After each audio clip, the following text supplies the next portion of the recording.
इस बार आपको दीदी को वोट जिताने के लिए मैं नहीं कह रहा, ये किसान नहीं कह रहे, अब की बार आपका खुदा आपसे कह रहा है, आपका ईश्वर, आपका अल्लाह आपसे कह रहा है। जानते हैं कैसे कह रहा है?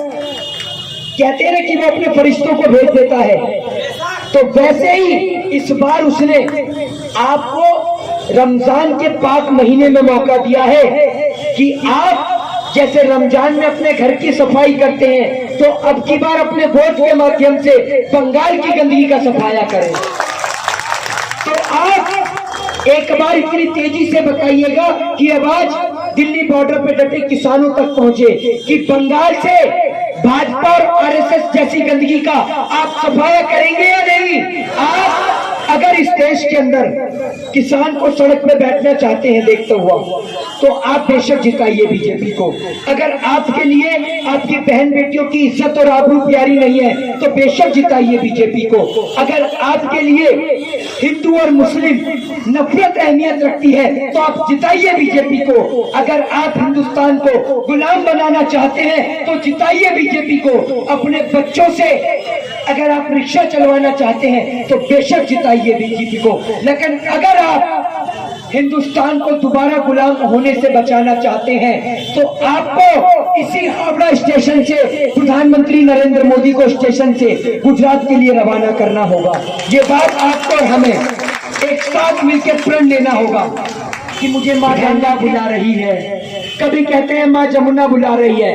प्रधानमंत्री मोदी, आपको कोई नहीं बुला रहा, आपको गुजरात में जसोदा बहन बुला रही है, आप वहां जाइए, उनसे मिलकर 33 करोड़ जनता की मांग पूरी करने की बात करते हैं।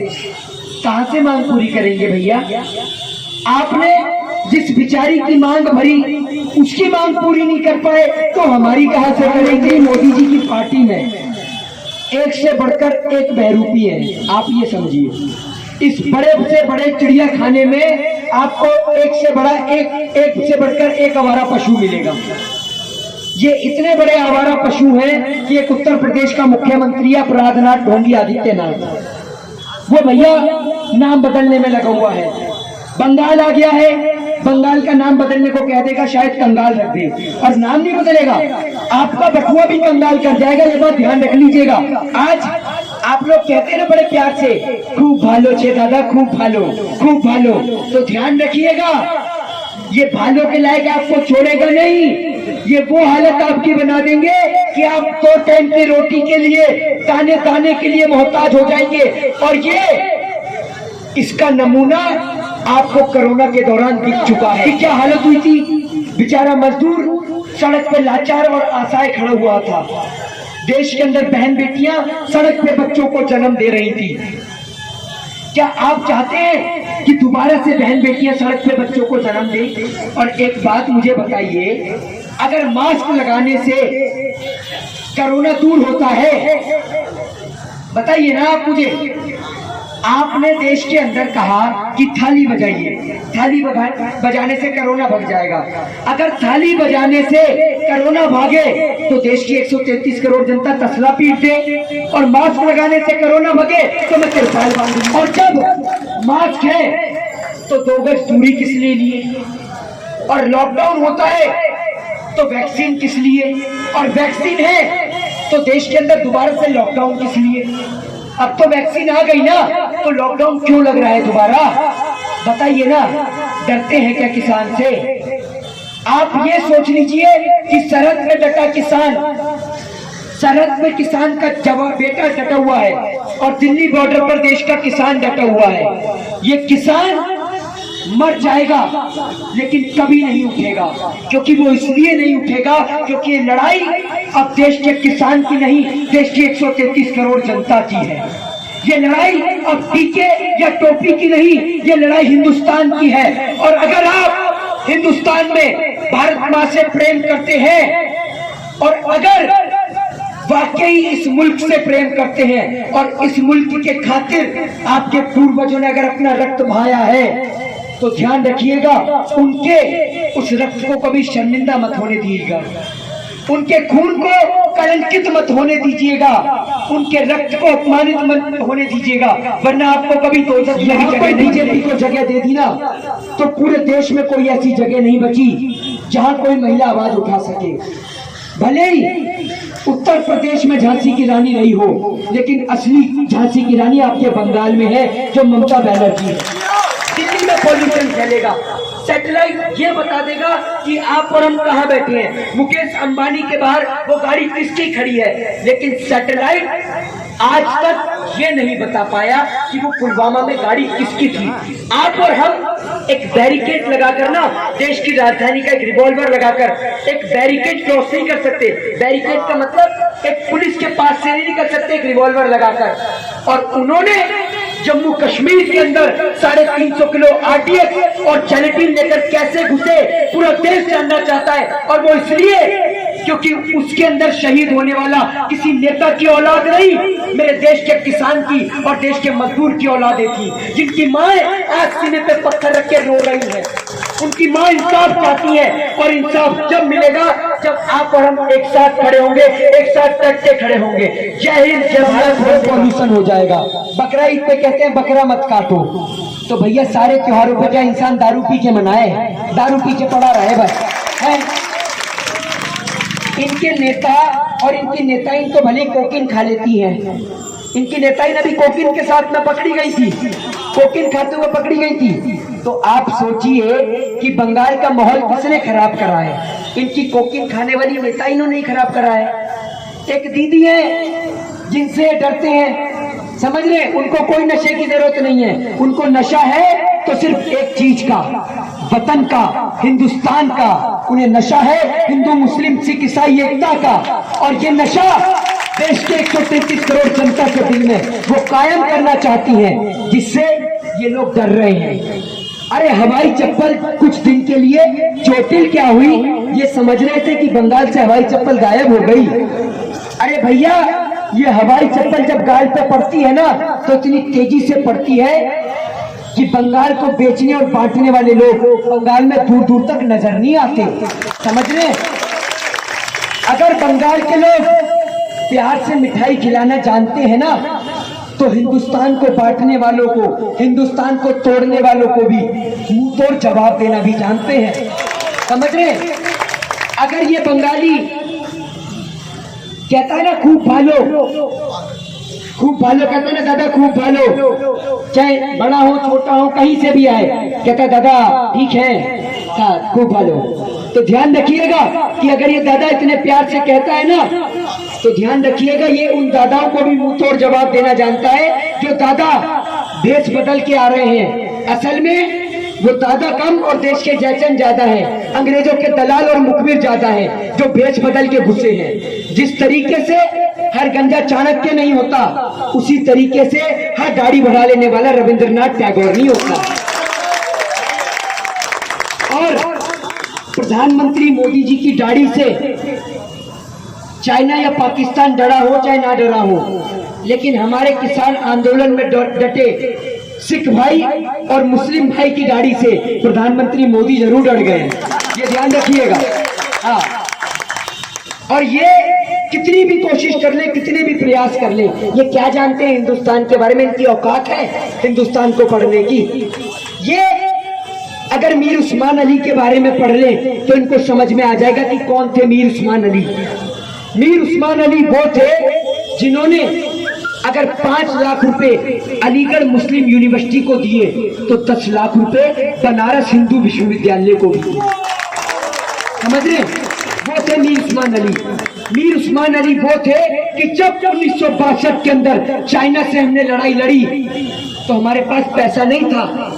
मीर उस्मान अली ने 5 टन सोना भारत को दिया था, और उस सोने को लेने के लिए भारत देश के बतौर प्रधानमंत्री लाल बहादुर शास्त्री मीर उस्मान अली के पास गए थे। तो आप हिंदू और मुस्लिम तराशते हैं। भगत सिंह का केस लड़ने वाला कौन था जरा बताइए? भगत सिंह का केस किसी हिंदू ने नहीं लड़ा था। भगत सिंह का केस लड़ने वाला वो आसिफ मुस्लिम था, और जिन्होंने गोरे अंग्रेजों की दलाली और मुखबरी करी वो भाजपा और आरएसएस के लोग थे। ये वो लोग थे जिन्होंने देश में शहीद चंद्रशेखर आजाद को, अशफाकुल्ला खान को, राजगुरु सुखदेव और भगत सिंह के खून को अपमानित करने का काम किया है। लेकिन आपको समझना होगा कि आपके पूर्वजों ने हिंदुस्तान इसलिए चुना था क्योंकि हिंदुस्तान एक ऐसा मुल्क है जहां से मंदिर से घंटी की आवाज भी आती है और मस्जिद से अजान की आवाज भी आती है। और आपसे या हमसे इनकी प्रमाण मांगने की औकात है? इस मिट्टी का सीना आज भी चीर के देख लो, हमारे पूर्वजों का खून और रक्त इस मिट्टी के अंदर है। इससे बड़ा प्रमाण क्या है? बताइए ना मुझे। जिस अयोध्या की आप बात करते हैं, वो अयोध्या के अंदर आज भी वो पेड़ है जिसपे हमारे मुस्लिम भाई को देश के आजादी के खातिर अंग्रेजों ने पेड़ से फांसी के फंदे पे लटका दिया था। तो ये हमारे वतन की खूबसूरती है कि जिस देश के अंदर अगर आंच हिंदू पे आती है तो मुस्लिम कंधे पे हाथ रखता है, और अगर आंच मुस्लिम पे आती है तो हिंदू कंधे पे हाथ रखता है। तो आपको और हमें इस खूबसूरती को कायम रखना है या नहीं रखना है? रखना है या नहीं रखना है? देखिए, ये लड़ाई या ये चुनाव सिर्फ अकेले दीदी या हाजी अब्दुल खालिद साहब नहीं लड़ते। ये ध्यान रखिएगा कि अगर हाजी अब्दुल खालिद साहब को आप वोट नहीं देंगे तो यहां से अगर बीजेपी वाले जीते ना तो आपकी वो हालत हो जाएगी कि आप लोग धोबी के कुत्ते बन के रह जाएंगे, ना घर के ना घाट के। तो इसीलिए आपको इनके हाथ को मजबूत करना बहुत मजबूत है। आपको इनकी हवाई चप्पल पहनने पिनाकर इतना मजबूत कर देना है कि हाजी अब्दुल खालिद साहब अगर मजबूत होंगे तो दीदी अपने आप मजबूत हो जाएंगी और बंगाल भी मजबूत हो जाएगा। क्योंकि ये लड़ाई बंगाल बचाने की नहीं, हिंदुस्तान बचाने की है। चाहे लोग कितनी भी नफरत फैला लें, हमें सिर्फ एक ही बात बोलनी है, खूब भालो, खूब भालो। हमें बंगाल की मिठाई की तरह इस बंगाल पे आंच नहीं आने देनी। ध्यान रखिएगा, हम बंगालियों का दिल, इस देश के बंगालियों का दिल बहुत मीठा होता है। ये किसी भी जाति, किसी भी धर्म, किसी भी मजहब के लोगों को अपना लेते हैं, अपने साथ बिठाते हैं, खिलाते हैं। वो हिंदू और मुस्लिम नहीं तराशते। इतने दिन से रह रहा हूं मैं इनके साथ में, हुनस फातिमा हो, बहन निशा हो, चाहे भाई शाहरुख हो, चाहे राजा भाई हो, इतने दिन हो गए इनके साथ में। मुझे आज तक नहीं लगा कि ये लोग मुस्लिम हैं। ये अगर अपने लिए नॉनवेज भले ही खाते हो, ये मछली जरूर खाते हो, लेकिन मेरे साथ रह रहे हैं तो इतने दिन से ये नहीं खाते, क्योंकि इन्हें पता है कि मेरा भाई अगर रसगुल्ला पसंद कर रहा है तो मैं भी रसगुल्ला खाऊंगा, सिर्फ अपने भाई की खुशी के लिए। ये हमारा हिंदुस्तान है। वो झांसी की रानी जो अपनी बहन बेटियों के लिए, ये ध्यान रखिएगा मौलाना साहब, सर पे टोपी जरूर बन रही है, ये ध्यान रखिएगा। वो ममता बनर्जी जरूर है, लेकिन अगर किसी राम या रहमान या रहीम की बेटी को आंच आएगी तो वो आंच टोपी या तिलक को नहीं, एक एक हिंदुस्तानी को आएगी। और बलात्कार करने वाला चाहे मौलाना हो चाहे पंडित हो, सिर्फ एक सजा होनी चाहिए और वो है फांसी का फंदा। ये आप ध्यान रखिएगा कि अब इस देश के अंदर ये नहीं चलेगा कि अगर बलात्कार मुस्लिम की बेटी के साथ हो, हिंदू की बेटी के साथ हो, तो हम ये तराशें कि इसमें हिंदू कौन है मुस्लिम कौन है। नहीं, बलात्कार करने वाला कोई भी हो, किसी भी जाति, किसी भी धर्म, किसी भी मजहब से हो, उसको सिर्फ एक ही सजा हम सुनाएंगे और वो है फांसी का फंदा। আমাদের সামনে কিষাণ আন্দোলনের মোহিত শর্মাজি এসছেন, আমরা খুব ভাগ্যবান। আর এমজি আলী ভাই নিয়ে এসছেন। আমরা এটা সৌভাগ্য যে আজকের মোহিত দিল্লির কিষাণ আন্দোলন, সেই মোহিত শর্মা জিন্দাবাদ, মোহিত শর্মা, মোহিত শর্মা, কিষাণ আন্দোলন, কিষাণ আন্দোলন। आइए मोहित शर्मा। जो मोहित शर्मा दिल्ली को हिला डाला, जो मोहित शर्मा बीजेपी नेताओं को हिला डाला, वही मोहित शर्मा आज हम लोगों का सामने है। मोहित शर्मा को तहे दिल से स्वागत है और मोहित शर्मा जी को हम धन्यवाद करते हैं जो हम लोग इधर आके हम लोग को थोड़ा कुछ बात बोल रहा है। Thank you Mohit Sharma ji. देखिए, मैं अपने दोनों भाइयों का शुक्रिया करता हूँ, तमाम मेरे जितने भी भाई और बहन यहाँ भी बैठे हैं उनका भी। देखिए, मैं आपको एक बात बताऊं कि मैं देश के अंदर आजादी की लड़ाई के समय नहीं था, लेकिन अगर आज हूं और अगर आज मेरे वतन पे कोई आंच आ रही है तो ये फर्ज मेरा नहीं आपका भी है कि अगर किसान को गोली चले तो सबसे पहले जितने नौजवान खड़े हमारे सीने पे गोली चले, उसके बाद देश के किसान को गोली लगे। ये हमारा फर्ज है। और ध्यान रखिएगा, ये बात मुझे यकीन से कह सकता हूँ, दावे के साथ कह सकता हूँ कि अगर किसान पे एक गोली चलेगी तो 133 करोड़ जनता के सीने किसान के लिए खड़े हैं बॉर्डर पर। तो किसान अपने हौसले को ना तोड़े, क्योंकि उस किसान के लिए खाना अगर गुरुद्वारे से आ रहा है ना, तो मस्जिद से पहनने के लिए कपड़ा भी आ रहा है, समझ रहे। और किसान आंदोलन के लिए हमारे साथी राजा भाई ये भी निस्वार्थ लगे हुए हैं, कोई स्वार्थ नहीं है इनका, लेकिन इसलिए हमारे को यहाँ लाए हैं ताकि हमारे व्यक्तित्व को, हमारी बातों को पूरे बंगाल की जनता सुन सके। यहाँ बंगाल की जनता अपने आप में बहुत पढ़ी लिखी है, यहाँ के लोगों को समझाने की कोई जरूरत नहीं है, ये तो क्रांतिकारियों को कर रहा है। अरे आपके पूर्वजों ने, जो मेरे छोटे छोटे भाई खड़े हैं उनको याद दिला दूं कि आप ही के पूर्वजों ने इस बंगाल की मिट्टी से ईस्ट इंडिया कंपनी को खरीदा था, यानी गोरे अंग्रेजों को खरीदा था। तो क्या आप हम एक होकर गोरे अंग्रेज की नाजायज औलादों को नहीं खरीद सकते?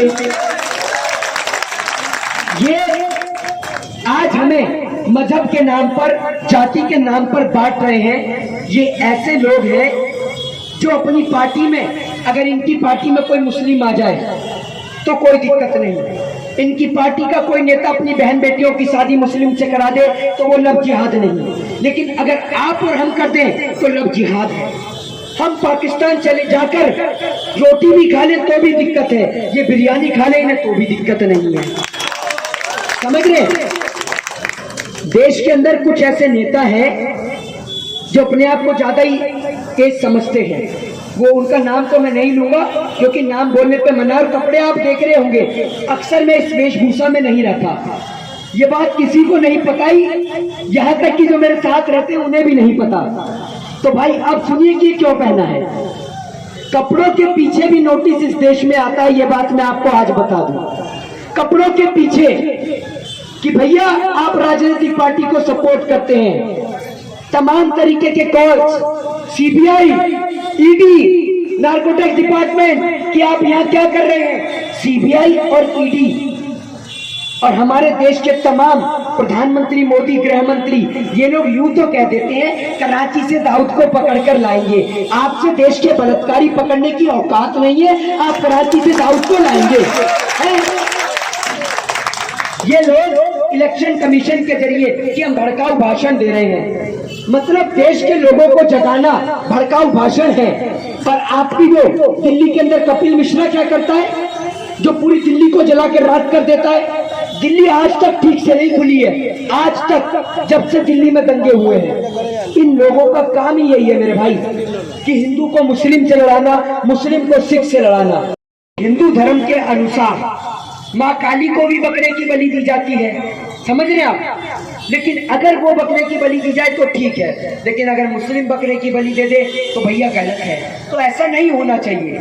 हमारा देश धर्मनिरपेक्ष देश है, यहाँ सभी लोगों को आजादी है तिलक लगाने की, टोपी लगाने की, पगड़ी बांधने की, अपने धर्म, अपने मजहब को मानने की, पूजने की। ये हमारा वतन है हिंदुस्तान, पूरे मुल्क में हमारा सौभाग्य है। और मैं बहुत गर्व से इस बात की खुशी जाहिर करता हूं कि मुझे बहुत गर्व है कि शायद मैंने कुछ ऐसा काम करा है कि मेरे को उस ऊपर वाले ने, ईश्वर ने, अल्लाह ने मुझे इस हिंदुस्तान की मिट्टी में जन्म दिया। वरना आज पूरा मुल्क, किसी मुल्क में कोई किसी कारण परेशान है, कोई किसी कारण परेशान है। किसी मुल्क में अगर आपको बारिश देखने को मिलती है तो ठंड, गर्मी देखने को नहीं मिलती। कि किसी मुल्क में गर्मी देखने को मिलती है तो वहां पर आपको ठंड देखने को नहीं मिलती। किसी मुल्क में अगर आपको रात देखने को मिलती है तो वहां दिन देखने को नहीं मिलता। लेकिन हिंदुस्तान में सूरज भी देखने को मिलता है, चांद भी देखने को मिलता है, और गर्मी भी देखने को मिलती है, ठंड भी देखने को मिलती है, तिलक भी मिलता है, टोपी भी मिलती है, पगड़ी भी मिलती है। और यहाँ लोग एक साथ रहते हैं और इसी हिंदुस्तान को हम हिंदुस्तान कहते हैं, इसी मिट्टी को हिंदुस्तान कहते हैं। तो भाई आपको और हमें इस बार हाजी अब्दुल खालिद मुल्ला साहब नहीं लड़ रहे चुनाव, ये बात ध्यान रखिएगा। ये चुनाव वो दिल्ली बॉर्डर पे डटा किसान लड़ रहा है, ये चुनाव आपका और आपके बच्चों का भविष्य लड़ रहा है, ये चुनाव आपकी बहन बेटियों की लुटती इज्जत आबरू को बचाने के लिए हो रहा है। तो क्या आप सभी लोग जितने भाई मेरे वहां खड़े हैं अपनी बहन बेटियों की इज्जत आबरू को बचाएंगे या नहीं? बचाएंगे या नहीं? तो अगर आपको बचाना है तो आपको और हमें एक होना होगा। जय हिंद, जय भारत, वंदे मातरम। बंगाल को बचाने का और एक तरीके से अगर कहें तो देश को दोबारा गुलाम बनने से रोकने का चुनाव है। अगर आप और हम इस चुनाव के दौरान हमने सही जगह वोट नहीं दिया, क्योंकि कुछ लोग ऐसे हैं जो 4 दिन पहले आए हैं, जब उनके धर्म पे भी आ जाती है ना तबलीगी जमात के ऊपर बोला जाता है तब उनकी आवाजें नहीं निकलती, लेकिन 4 दिन आए हुए उन्हें हुए नहीं है ठीक से, पार्टी बनाकर आए हैं दीदी के विरोध में खड़े होने के लिए। तो उन लोगों को भी आपको मुंह तोड़ जवाब देना है। आप सीधे तौर पर समझिए, इन लोगों का एजेंडा फिक्स है। पिछली बार रमजान के दौरान कोरोना आया, इस बार रमजान करीब है तो कोरोना आ गया। चलिए मानते हैं आपकी सारी बात ठीक है कि कोरोना इस देश में महामारी है, कोरोना बीमारी है। तो क्या प्रधानमंत्री नरेंद्र दामोदर दास मोदी जी की इतनी औकात है कि वो बंगाल का चुनाव रद्द करें और कहें कि जब तक कोरोना देश से नहीं जाएगा दीदी बंगाल का शासन संभाले? है इतनी औकात इनकी? क्योंकि कोरोना से तो हम बाद में लड़ेंगे, पहले तो ये हिंदू और मुस्लिम को आपस में लड़ाने का प्रयास करते हैं। ये देश के अंदर कभी तबलीगी जमात के नाम पर विदेश से आए हमारे मुस्लिम भाइयों को परेशान करते हैं, कभी सीए एनआरसी के जरिए, कभी किसान आंदोलन के जरिए। इन लोगों की पॉलिसी है डिवाइड एंड रूल। इन लोगों का एजेंडा शुरू से फिक्स रहा है। आप अगर अंग्रेजों की नीति उठाकर देखें तो उनकी नीति में भी यही लिखा था जो आज नरेंद्र मोदी जी कर रहे हैं। इन्हों का सीधा सा एजेंडा है कि उत्तर प्रदेश में गाय जो है वो इनकी मम्मी है और गोवा में वो खाने में यम्मी है। मतलब आप अगर उसे उत्तर प्रदेश में खाते हैं तो वो गलत है, लेकिन अगर आप गोवा में खा रहे हैं तो बिल्कुल ठीक है, तो इन्हें कोई आपत्ति नहीं है। ये देश को बांटने में, तोड़ने में और देश के अंदर आप ही के बीच से बहुत सारे लोगों को टोपी पिनाकर, क्योंकि टोपी पिनाने का काम नरेंद्र मोदी जी नहीं करते अकेले, उन्होंने बहुत सारे आप ही के बीच में से लोगों को चुन रखा है टोपी पिनाने के लिए। और उनका नाम लेने की जरूरत नहीं है क्योंकि यहाँ पर भी कुछ बोर्ड लगे पड़े हैं उनकी टोपियों के, समझ रहे हैं? तो आप ये समझिए, देश की जनता को जाति और धर्म की अफीम चटाकर ये लोग बांटते हैं, तोड़ते हैं, क्योंकि ये हिंदू और मुस्लिम की असली सच्चाई नहीं जानते। अगर आप कुरान पाक को पढ़ें, हदीस को पढ़ें, तो उसमें कहीं नहीं लिखा, उसमें यह लिखा है कि मुस्लिम का दुश्मन यहूदी है, उसमें कहीं नहीं लिखा कि मुस्लिम का दुश्मन हिंदू है, कहीं भी नहीं लिखा। लेकिन इन लोगों का एजेंडा फिक्स है, हिंदू को मुस्लिम से लड़ाना, मुस्लिम को हिंदू से लड़ाना और उसके बाद में वोट ले जाना। ममता बनर्जी एक अकेली महिला पूरे कश्मीर से कन्याकुमारी तक डटी पड़ी है, इनके अलावा आपको कोई भी महिला नजर नहीं आएगी। तो क्या आप इस महिला की आवाज को मजबूत करेंगे? करेंगे? देखिए, अगर आप लोग इतनी खामोशी के साथ रहेंगे ना, देश लुटने का कारण क्या है कि आप लोग जब देश की संपत्ति बिकती है ना, देश के अंदर बहन बेटियों के साथ बलात्कार होता है, सरहद पे जवान शहीद होता है, तो आप और हम सिर्फ हाथ बांध के खड़े ही रहते हैं। तो आप और हम जब तक नहीं बोलेंगे ना, तो आप लोग सोच लीजिएगा कि चाय वाले और समोसे वाले ही आप पे और हम पे आज करने वाले हैं। और आप पे और हम पे चाय वाले और समोसे वाले इसलिए राज करते हैं क्योंकि आपने ये बात सोच ली है, फिक्स कर ली है कि मोदी जी ने तो ईवीएम में गड़बड़ी कर ली है।